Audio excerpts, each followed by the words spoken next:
Thank you all for joining us wherever you are in this crazy new world. I know there's probably 300 or more right now on the stream, and on behalf of my mom and my brothers, I can't thank you enough. Before I address the men of the hour, I would like to take a moment to thank Father and borrow your St. and each and every doctor, nurse, and orderly at Becker's Hospital that had a hand in ensuring he got the best possible care every single moment of every single day. Now to my dad. He saved most of his verbal expressions of affection for his granddaughters, Stella and Elia. For the rest of us, his actions did all the talking. His actions, alongside those of my mother, displayed how selfless, humble, and caring of a human being he really was. Cesar, Cesar, Mojo, Pio, Arturito, Legend, Aita, Dad. I want to give everyone a sense of what all those terms meant to people. Cesar, or Cesar. No doubt much of his personality was heavily impacted by his childhood traumas, most of which he never shared with a living soul. Unlike many, he overcame and prospered. Like many humans of my parents' generation, he did separate from his parents before even hitting puberty. Shipped off to Spain to get out of Castro's web. Sent to New York a few years later, only to be immediately sent to Miami, because the priest that promised to care for him in New York died on my father's journey from Spain. Bounced around high schools and houses in Miami, worked his way through Dade and his beloved U. Got a job at Arthur Anderson, who made partner and managing partner there. He navigated the Enron scandal and was the last, made sure that everyone got a job, from senior partner to newly hired assistant, before he was the last to leave and turn off the lights. Managing partner at Deloitte. Retired, but as everyone knows, never retired. Helped Anthony start a hugely successful business. Helped Andrés open the best new restaurant Chicago saw in 2019, and you don't have to take my word for it. You could ask the Chicago Tribune. For me, he did my taxes. He saw clients new and old, virtually of course, to the day I took him to the ICU. Hell, he even fired extensions while battling COVID. The man was a machine. Countless clients and old colleagues, many of whom I've never met, found ways to reach out to us over the last few weeks, just to tell us of the impact he's had on their lives, some as far back as 20, 30, 40 years ago. From each of his colleagues, we heard the variation of the same story, the same underlying message. In large ways and small, he molded and mentored your careers, and provided some of the tools and guidance that made you successful. I cannot tell you how much that meant to us, and I want you to know that he thought of you as more than just clients or colleagues or mentees. You were his livelihood. You gave him purpose in many ways, not much else in this material world could. Arturito. You want to get my dad to open up? You take him to Spain, and more specifically the Basque Country. You get him in front of his family. You give him some jamón ibérico, de bellota, of course, a nice chuleta and some red peppers. His Basque family always brought him so much comfort and joy to vivre. It brought him closer to his own father. I thank them for all they did to make him feel peaceful. I guess in retrospect, it is not surprising that the place he always felt safest and most himself was where he first found safety after escaping Cuba. His soul was at peace there, and his aura will remain there. Dad gave us a bit of Arturito on one of our first trips to the Basque Country. I'm sure for many days and years from this point forward, some of the fondest memories I share with my mom and my brother will be of many road trips. All of us cramped in small cars, fighting each other as three preteen boys would, trying to get my parents to stop putting on Roy Orbison. But this particular trip to the Basque Country had a particularly special meaning. He silenced Elvis or Roy or Gypsy Kings, whatever it was he had in that rental car. And as we arrived in Delica, the small town where my grandfather was born, he paused and started telling us the story of his own father. But his father had returned to Delica for a short visit decades after leaving Cuba, and how the townspeople actually remembered him. It was not because my grandfather had any particular fame or fortune. He had neither. But he was a uniquely generous person that gave whatever he could for those around him, and that's why he was remembered. And my dad stressed to us at that moment how important it was to first and foremost be generous and give to others what we could. Of course, at that time, the three of us, being the punks that we were, probably didn't care much for the message. I was probably plotting how to sneak wine in at dinner. But that story has stuck with me. I see how that story framed my father's own life stance and how he always tried to live to that standard. And we will do the same in his honor. Theo. Not sure how many know, but while I'm his oldest biological child, Dad cared for children well before I was even a thought in his head. Dad, as a low-level accountant on up, was the head of a 6-person household before me and my brothers were even born. He cared for his parents. He raised Lisa and Carlos, my cousins, as his own. He displayed the same love and care for them as he did for any of us. He never sought accolades or attention. He simply saw his niece and nephew in need and did what he always did, everything he possibly could. To this day, he's still their dad, the same way he's mine. I know that they're suffering alongside us. I want them to know how deeply he cared for each of you. Mojo. This one is the toughest for me. Mom and Dad were married for 41 years. The fact he was ever successful in picking her up is one of life's greatest mysteries. She did more than anyone to keep him grounded and to keep him human. I will say that from my viewpoint, and despite all their ups and downs, their sons, they formed a formidable, unanimous team, one that always kept us on the right path. Mom, when you are ready, I'll spend all the time in the world recounting all the trips and lessons and stories with you. We love you more than can be expressed in words, and more than we can ever show. Legend. Recovering from these last few weeks will be a hard and long process, but we will get through this together. I have all the confidence in the world we will come out stronger. Emotions will rise and fall at times. Anger, fear, love, despair, joy. There will always be joy in the stories. The stories of him walking out of casinos with boatloads of cash in his pockets. To him giving a bunch of immature 18 and 19-year-old kids the license to run Atlantis and Las Vegas like we, my brothers, and our friends own the place. To him walking onto a plane, hearing 12 college frat boys screaming, "Cesar, Cesar, Cesar." Father, my family grew up here. My best friends to this day are the same group of guys I met here 30 years ago. To my father, they and my brother's friends are family. Some of the fondest memories I've shared, or have been shared with us since my father passed, have been from these friends. We've heard stories from those closest to us that they had their own father and son experience with my dad that he never shared with us and made them never share with us either. If you were close to us, he was close to you. It was a very simple formula for him. Our love for you was his love for you too. And he seemed to always have a very personal, very awkward way of showing it. Finally, Dad.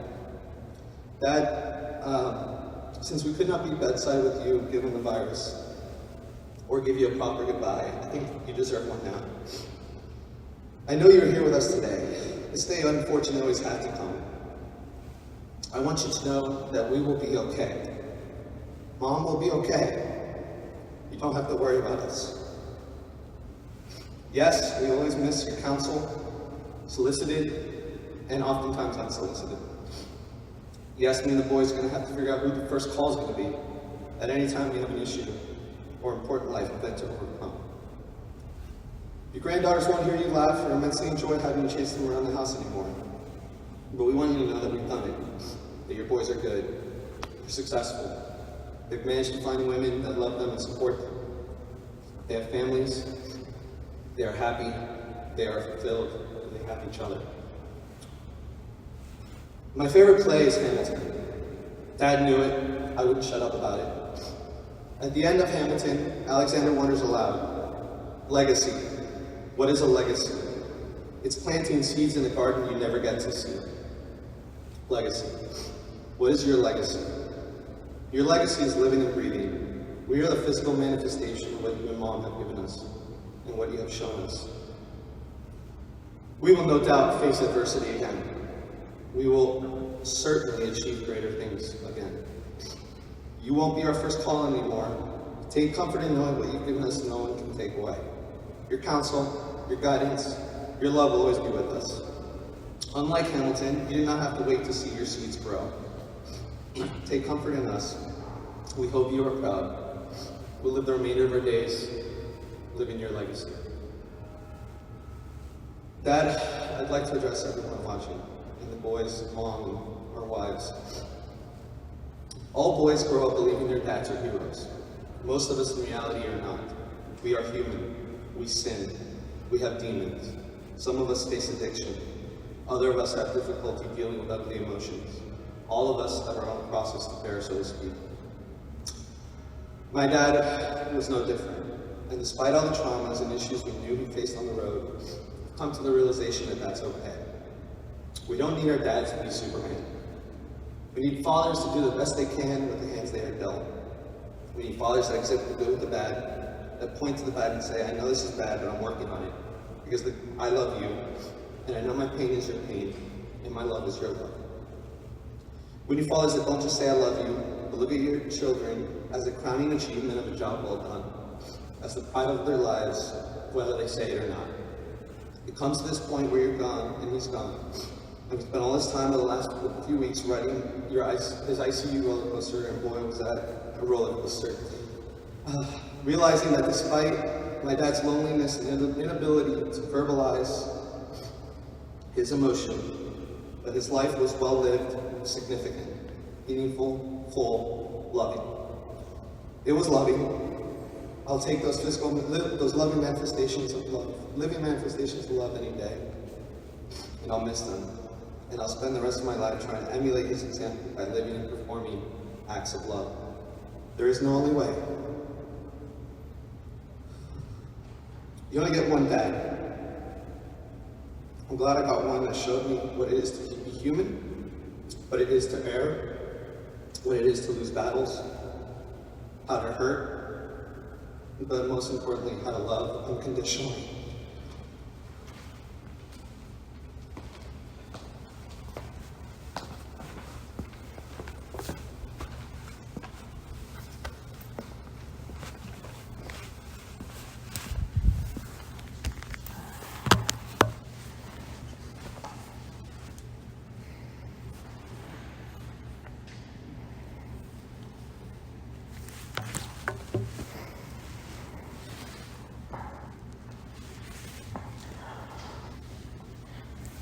That we used to always tell people that we're very stereotypical for three brothers. Alex, if you haven't noticed, always the tough act to follow, the responsible one. Anthony, Twan, Ant, the biggest heart attack you ever had. The clown who always made his way most known figuring it out, that always lands on his feet. And me, just happily at peace, knowing we had our silent bonds, just comfortable in the middle, doing my own thing, yet knowing you're always there by my side. You always say that I'm like mom, long-winded, emotional. For that, I won't be able to read everything that I've definitely made known. However, I'm going to try to be like you now. Direct, to the point, with purpose. One of the biggest takeaways that I did right was that you're now known as Aita. Basque for father or grandfather, and that you always had that presence before you even carried the role. Maybe it's a good thing we can't allow everyone in here, because everyone who saw you as that role probably would not fit. The outreach has truly been overwhelming. My mom, my brothers, were still receiving calls, texts, LinkedIn messages, WhatsApp notifications, Instagram messages, and as boomers love, Facebook messages from people who you got an impact on at some point in their life. I promise to keep several things in your honor. We have many trips dedicated to you. Anyone who has been fortunate enough to go on a journey with you, they promise to do so again and remember the things you taught them. Here are some of the things that I can hopefully emulate in your honor and things that we are most proud of. and we promised to remember. In order to be right and be heard, which, let's face it, we like being right, I promised to first understand. You always made it known that you got to be willing to empathize, listen first, and be the hardest working one in the room. Only then can you be the smartest one in the room and have the opportunity to lead and not have people listen, but act. With that, I promise to remember that being right and doing right are two totally separate things. Doing right, however, will always be the right thing to do. I promise to get lost in foreign countries and like you all the time, every time, without shame, even when your wife is right and children who are not even old enough to drive told you where to turn. But no matter what, I'll never admit that I'm lost. I'll document every turn, for not all those who wander are lost. Promise to hold the line like your favorite General Patton. If ever outgunned, do not be outmatched. For when fear knocks, answer with faith and see if anyone is there. Remember, no task is worth doing not in your best pair of shoes, especially taking out the trash.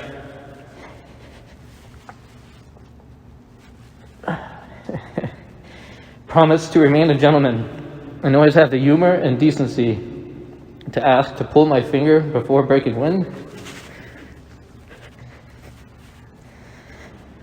I promise to remember always that there are no rules, except to always split eights, never split tens, not take insurance, but ask for even money.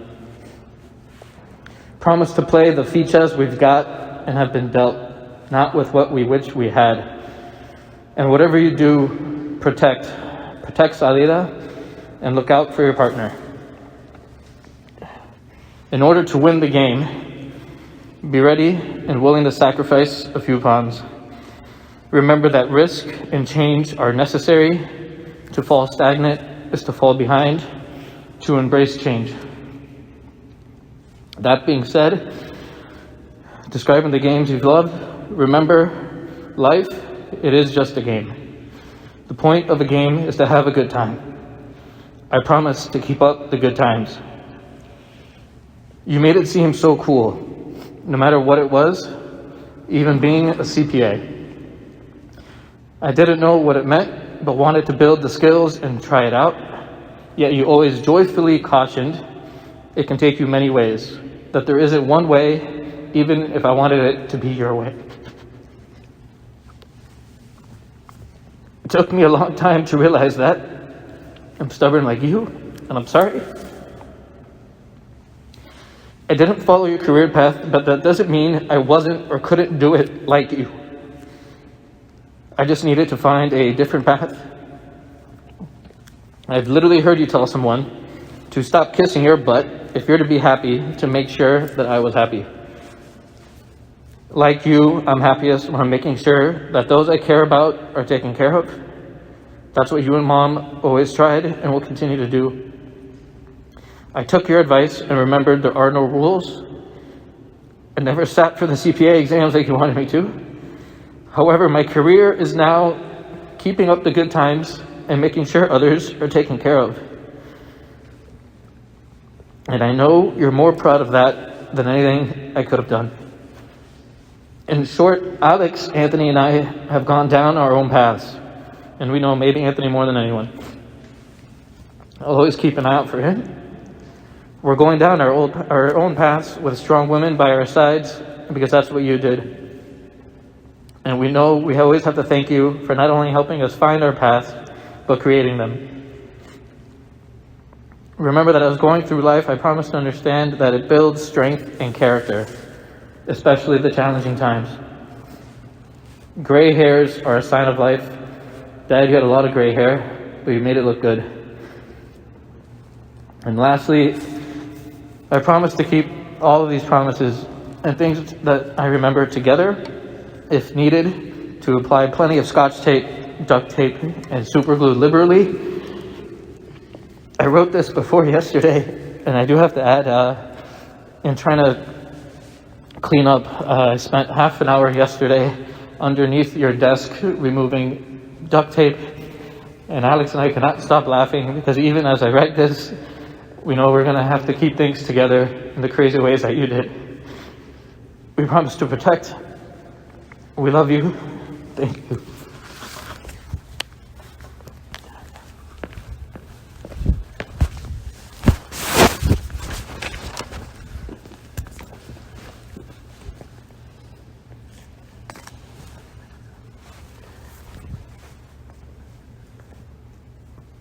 I remember the last time I was on this altar was as an altar boy, a young kid, scared of classmates and their families, kind of ridiculous like that. My parents would always sit right there, or right there, and I knew because my dad was in there, I could say, Dad, you're not here now.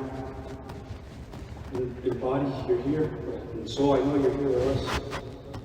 I thank you.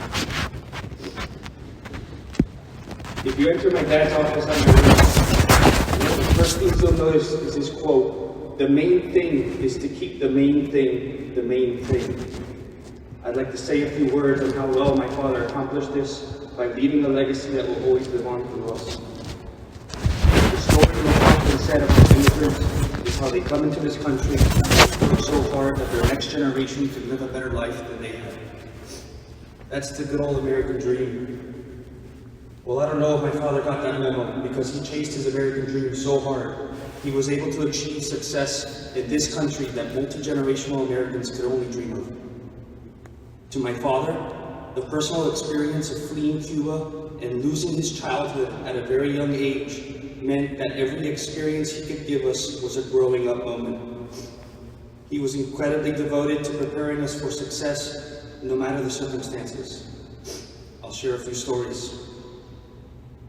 At a young age, during one of our family trips to Disney World, I remember my dad telling me how I owned a part of Disney. I grabbed his hand and I eagerly asked him to show me which area of Disney World was mine. My dad took the time to teach me the concept of stock and how I owned the paper, which gave me a fraction of ownership of the whole. I did not understand it at the time, but I remember being disappointed his answer did not include how I was the exclusive owner of Space Mountain. Going through his belongings yesterday, we found dividends payable to us from 1991, and it was Disney stock. As I grew older and visibly disappointed over my lack of performance in the classroom, it was my dad who took me one night and explained something his father taught him, and I'll never forget it. He said, "Son, there are two things nobody can take away from you in this world, your experiences and your education." To my dad, he did not mean I have to go back into the classroom and get A+. It was his code, as the Anderson and Deloitte people told us. His code was, never let school get in the way of your education. And his code was that he understands me. The confidence my father showed me at that moment has never left my mind, and he followed it up with unconditional support. At 15, my dad gave me the book, The Richest Man in Babylon, which he said he bought for us and me and my brothers when we were born. When I finished reading the book, he gave me $10,000 at 15 years old, so long as it was used as an investment. In synchronicity with the plan my dad had for us, I invested the money with my godfather, someone who, like Andrés, my parents chose for us to make a family out of a friend. 8 years later, that investment was used to start my business. Alongside my father's consistent mentorship and education came the experiences. Most notably were the trips to Atlantis when each of us turned 18, another coming-of-age moment where our father's name still rings in the hallways. The only way to follow up those trips to Atlantis was to do 4 straight years of Mardi Gras while Andrés was at Tulane. After Mardi Gras came the trips to Vegas when we each turned 21. As my friend Big Al said, Cesar taught everyone on these trips how to really ball out, with class and humility, always making sure everyone around us was included in our fun. It was unpretentious. To this day, the 30 more people my father invited on these trips remember those memories as some of the best days of their lives. Travel is what made my father most comfortable, and part of growing up at Clavero meant persistent travel, especially during the summer when my parents planned trips devoted to leaving us lasting memories. It was on these trips we saw the kind of man my father was. A man traditionally shy with small talk, and he never did small talk. Would make incredible impressions in conversations with tour guides, waiters, taxi drivers, and street vendors. My mind still remembers the faces of these people smiling proudly as my father, this giant Cuban soul visiting from the US, would share stories of their homelands. A titan in his trade, my dad was the most himself around the company of people with similar hardships half a world away. When it was time to grow up and earn my own income, it was my father who spent nearly every day with me, making sure I learned from my failures but did not succumb to them. In the 8 years my father helped me grow my business, I didn't once need to hear the words "I love you" or "I'm proud of you," because he exemplified this by being my pro bono CFO, or in his printed out and laminated photos of Alaya on my desk when I showed up in the morning. There were several nights I went to bed upset that he might have not gotten to something where I needed his counsel, only to wake up the next morning to an email he sent at 3 a.m., full of insight and everything that I needed. Anywhere my family and I went with him, he had a pen in his shirt pocket to write on a nearby napkin any lesson, strategy, or calculation for one of his boys. My father was always on call for advice and ready to deploy the full arsenal of his wisdom. This was the man that he was and the legend that we all remember. Always busy, but never too busy for those who needed him. As I recount all the stories and sayings my dad taught me, I am at peace knowing that he fulfilled his life's journey and he exuberantly completed the American dream. I'll never forget his incredible storytelling, his infectious laugh, his metaphors, and his quotes. I am again reminded of the Clavero saying, "There are two things that no one can take away from you, your education and your experiences." Mission accomplished, Pops. As someone who lost his childhood to communism, you've given your boys experiences and education that no one could ever take away from us. As I close, I'd like to share an Arabic saying my friend had told me last night. He who leaves men behind has not died. Dad, please rest easy knowing that you've left 3 incredibly equipped men behind, ready and eager to continue your legacy. Trust that we will take care of Mom like you've always wanted us to. I look forward to raising my girls under your guiding light. And I am so grateful for you teaching me how to keep the main thing the main thing.